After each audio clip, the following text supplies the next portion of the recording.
Ali Larijani Iran के ताकतवर लोगों में से एक माने जाते हैं, जिनकी फोटो अभी आप देख रहे हैं। लारिजानी ईरान के सुप्रीम लीडर मुस्तफा खामनेई के सलाहकार भी हैं। अली लारिजानी पिछले शुक्रवार को तेहरान की सड़कों पर खुलेआम घूमते हुए दिखाई दिए थे। लारिजानी इजराइल के निशाने पर काफी समय से थे। अली लारिजानी ईरान की टॉप लीडरशिप के बेहद करीबी थे। अगर इजराइल का दावा सही है कि लारिजानी मारे गए हैं, तो यह ईरान के लिए बड़ा झटका है, क्योंकि अली खामनेई के मारे जाने के बाद अली लारिजानी ही ईरान के शासन को संभाल रहे थे। अली लारिजानी ने इजराइल और अमेरिका के खिलाफ हमलों की रणनीति बनाई। अली लारिजानी ईरान की सुप्रीम नेशनल सिक्योरिटी काउंसिल के सेक्रेटरी थे। ईरान की टॉप लीडरशिप में सबसे वरिष्ठ और प्रभावी नेता उनको माना जाता था। ईरान ने अली लारिजानी के मारे जाने की पुष्टि नहीं की। वहीं लारिजानी के सोशल मीडिया हैंडल से एक मैसेज शेयर किया गया। यह मैसेज हैंड रिटन है और कहा जा रहा है कि इसे लारिजानी ने ही लिखा था। इस मैसेज में लारिजानी ने युद्ध में मारे गए लोगों को देश के लिए शहादत का हिस्सा बताया, लेकिन इजराइल खुलकर यह दावा कर रहा है कि लारिजानी को मार दिया गया है। खुद प्रधानमंत्री नेतन्याहू ने इसके बारे में सामने आकर बताया। अली लारिजानी के साथ इजराइल ने ईरान को एक और झटका दिया। इजराइल ने दावा किया है कि उसने ईरान की बासिज फोर्स के कमांडर गुलाम रेजा सुलेमानी को भी मार गिराया है। सुलेमानी बासिज फोर्स के एक कैंप में थे जब उन पर हमला किया गया। आईडीएफ के मुताबिक बासिज फोर्स ने यह कैंप लगातार हो रहे हमलों के बाद बनाया था। आईएफडी का कहना है कि इस हमले में बासिज के उप कमांडर और फोर्स के कई टॉप अधिकारी भी मारे गए। कहा जा रहा है कि गुलाम रेजा सुलेमानी 1982 में आईआरजीसी में शामिल हुए। आईआरजीसी की घरेलू सुरक्षा वाली बासिज यूनिट के प्रमुख थे। बासिज फोर्स आंतरिक सुरक्षा, मोरल पुलिसिंग का काम करती थी और विरोध प्रदर्शन को दबाने और धार्मिक कार्यक्रमों की देखरेख करती थी। 2019 में ईरान के विरोध प्रदर्शन को कुचलने में सुलेमानी का बड़ा रोल था। इसके बाद ही अमेरिका और ईयू ने सुलेमानी पर बैन लगा दिया था।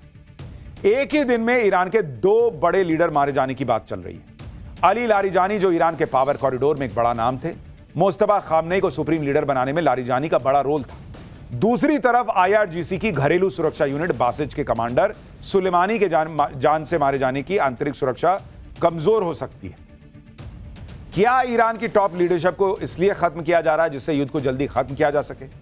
क्योंकि ट्रंप भले बार बार दावा कर रहे हैं कि ईरान का युद्ध खत्म हो गया, ईरान खत्म हो गया, वहां कोई बचा ही नहीं है, फिर भी ईरान लड़ता चला जा रहा है, पलटवार कर रहा है। क्या युद्ध से निकलने के लिए ईरान की सत्ता को निशाना बनाया जा रहा है? सुनिए ट्रंप ने युद्ध खत्म होने को लेकर अब क्या कह दिया है। If Iran, as you said, totally obliterated, got the missiles, got the first 2 rounds of leadership, Air Force gone, Navy gone, can we wrap this war up this week? Yeah, sure. Good. Will we? I don't think so, but it'll be soon. Won't be long. And we're going to have a much safer world when it's wrapped up. It'll be wrapped up soon. यह युद्ध जल्द खत्म हो जाएगा। Trump ये बात तो कई दिन से कह रहे हैं। उनके ये कहते कहते युद्ध खत्म ही नहीं हो रहा। ट्रंप युद्ध खत्म होने को लेकर कुछ भी पुख्ता नहीं कह पा रहे। दूसरी तरफ ईरान है जो ट्रंप और नेतन्याहू को लगातार चुनौती दे रहा है। ईरान की सेना तो खुलकर ट्रंप और नेतन्याहू का मजाक बना रही। ईरान की सेना ने कहा है कि जंग सोशल मीडिया पर नहीं, युद्ध के मैदान पर जीती जाती है। वो मैदान जहां अमेरिकी सेना घुसने की हिम्मत नहीं कर पा रही। मतलब ललकार रहा ईरान कि आओ ना भाई, आओ, अपना सैनिक लेके आओ यहां। ट्रंप को युद्ध का नाम एपिक फ्यूरी से बदलकर एपिक फियर कर देना चाहिए, यह तक ईरान कह रहा है। ईरान की सेना कह रही है कि ट्रंप की हिम्मत नहीं है कि वो अमेरिकी फौज को ईरान भेज सके, और इसलिए ऑपरेशन एपिक फ्यूरी को बदलकर एपिक फियर नाम दे दो। यह तुम्हारा डर दिखाता है। सुनिए कैसे ईरान मजाक उड़ा रहा है ट्रंप का। A message to the President of the United States. The outcome of war cannot be determined by tweets. The result of a war is determined in the field, the very place where you and your forces do not dare to approach, and you can only talk about it in your tweets. It's better to name this war as Epic Fear instead of Epic Fury. एक बात तो साफ दिख रही है कि Iran की पूरी लीडरशिप को भी ट्रंप खत्म कर देना तो ईरान सरेंडर के मूड में है ही नहीं। और मैंने आपको डे 1 से कहा था कि ईरान इस मूड में चल रहा है कि तुम मारने ही वाले हो ना, मारो, हम तुमको मारते मारते मरेंगे। और इसलिए जितना अमेरिका ईरान को डैमेज नहीं कर पा रहा, भाई आप फिजिकली डैमेज कर रहे हो कि भाई इधर बम फोड़ दिया, उधर बम फोड़ दिया, ये कर दिया, वो कर दिया। ईरान आपको साइकोलॉजिकली डैमेज कर रहा है। दुनिया भर में अमेरिका का रुतबा कितना कम हो चुका है आप सोच रहे हैं? जितना शेयर मार्केट नहीं गिरा है उससे ज्यादा ट्रंप की इज्जत गिर के नीचे आ चुकी है। अमेरिका की क्रेडिबिलिटी गिर के नीचे आ चुकी है। कोई ट्रंप पे भरोसा नहीं कर रहा, कोई अमेरिका को भाव नहीं दे रहा। ईरान ने वो कर दिया जो कोई नहीं कर पाया था बॉस। अमेरिका को यहां नीचे नीचे लाकर गिरा दिया उसने, उसकी इज्जत की छीछालेदर कर दी। और यह बात अली खामनेई को मारे जाने के बाद ईरान ने दुनिया को साबित करके दिखा दिया। अब लारिजानी को भी मार दिया तो उसके बाद उसका बहुत कम असर है। ईरान इससे भी झुक जाएगा लगता नहीं। ईरान जिस तरह से ताकतवर ट्रंप का सामना कर रहा है उससे खुद ट्रंप हैरान है। ईरान ने खाड़ी देशों में अमेरिकी ठिकानों को निशाना बनाया। यह तस्वीरें देखिए, इराक के बगदाद में अमेरिकी एम्बेसी पर ड्रोन से हमला किया जिसे अमेरिकी एयर डिफेंस ने रोक लिया। यह तस्वीरें देखिए कि अभी भी हमले चल रहे हैं।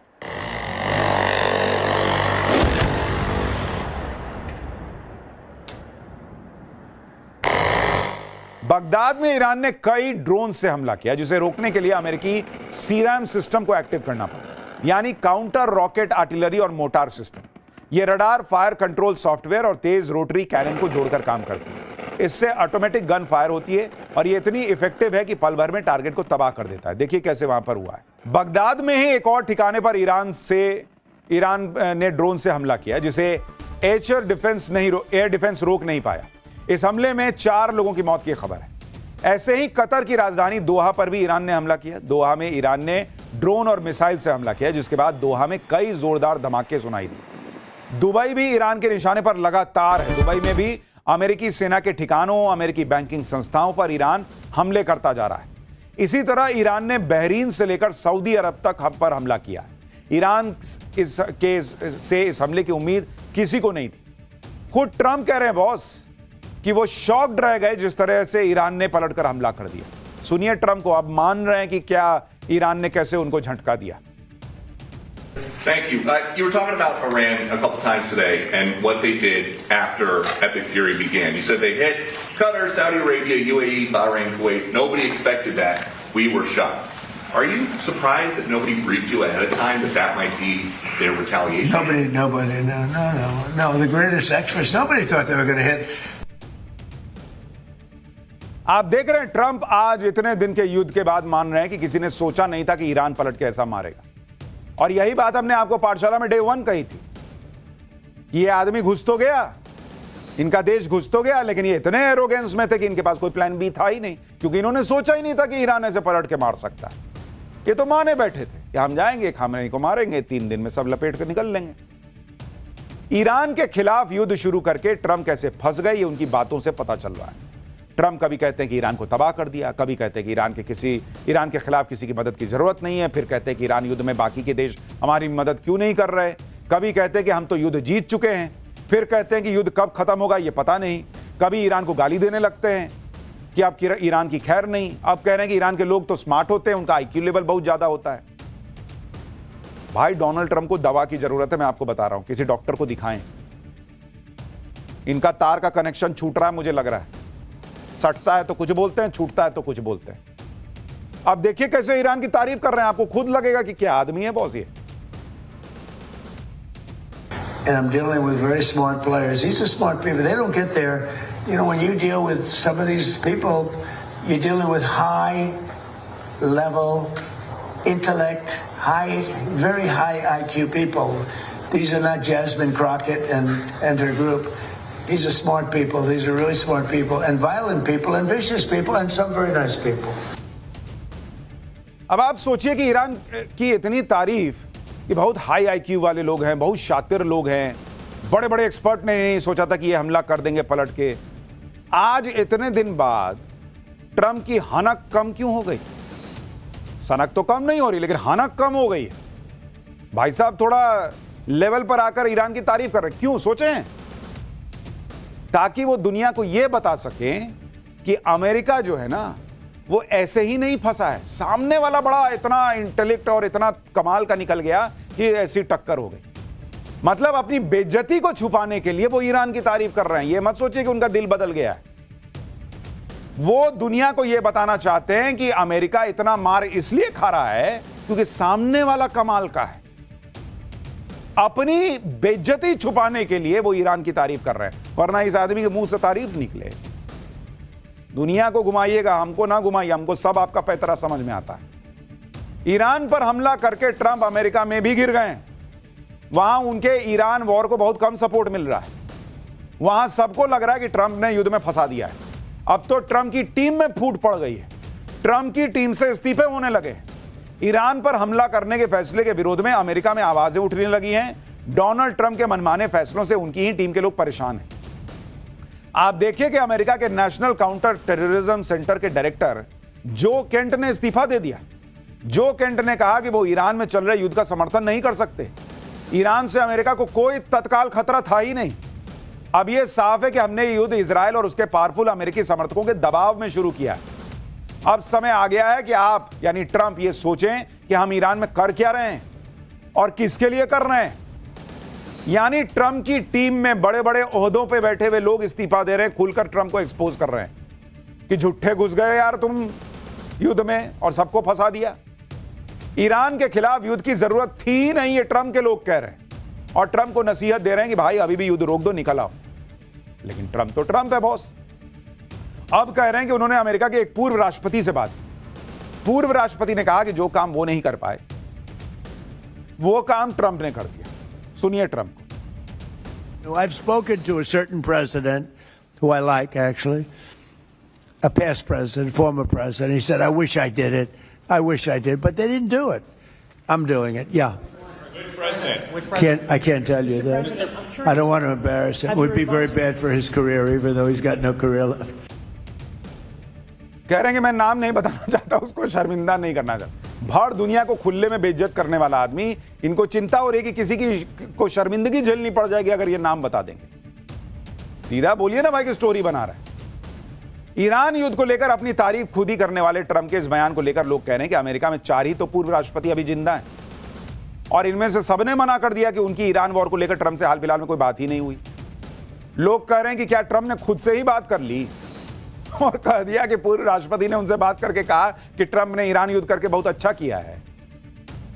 ट्रंप की एक बात जो है ना वो बड़ी निराली है।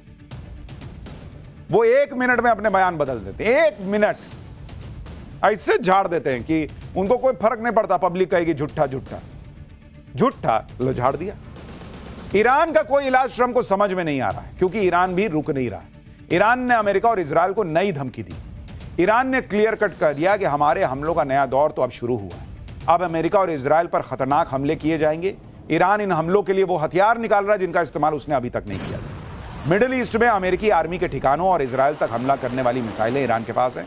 इनमें डांसिंग मिसाइल सेजिल भी शामिल है जिसे इजराइल और अमेरिका का एयर डिफेंस सिस्टम पकड़ नहीं पाता है। यानी ईरान भी झुकने को तैयार नहीं। लेकिन बॉस डोनाल्ड ट्रंप को जितना सनकना है सन के, उनके यहां महंगाई बढ़ रही है, बढ़ाएं।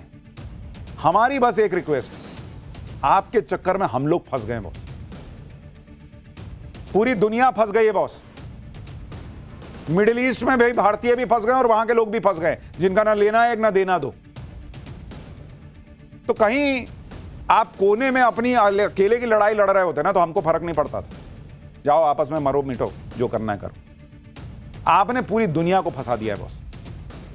पूरी दुनिया में त्राहिमाम बढ़ता चला जाएगा, महंगाई बढ़ती चली जाएगी, समस्याएं बढ़ती चली जाएंगी अगर यह युद्ध जल्दी नहीं रुका। कहीं आधी रात हंगामा, कहीं विधायकों को पार्टी से निकाला। राज्यसभा चुनाव में एनडीए की बंपर जीत के पीछे की फुल स्टोरी क्या है? राहुल गांधी के चाय बिस्कुट पर हंगामा क्यों मच गया? किस किस ने चिट्ठी लिखकर सवाल खड़े कर दिए और किसने आरएसएस पर बैन लगाने की बात कहकर नया हंगामा खड़ा कर दिया? अब इसका चल भाई 5 राज्यों में चुनाव तो होगा, लेकिन उससे पहले राज्यसभा चुनाव को लेकर जो बवाल हुआ है और उसमें इंडी गठबंधन और कांग्रेस को बीजेपी ने कैसे हिला दिया उसके बारे में आपको बताता हूं। राज्यसभा चुनाव में एनडीए ने 37 में से 22 सीटें जीती। बीजेपी बम हो गई तो कांग्रेस की अगुवाई वाले विपक्ष को 15 सीटें जीतकर शॉक लग गया। राज्यसभा चुनाव को लेकर हरियाणा में आधी रात तक कैसे हंगामा कटा, ओडिशा में कांग्रेस ने अपने ही 3 विधायकों को पार्टी से बाहर क्यों निकाल दिया, आज सब आपको बताऊंगा।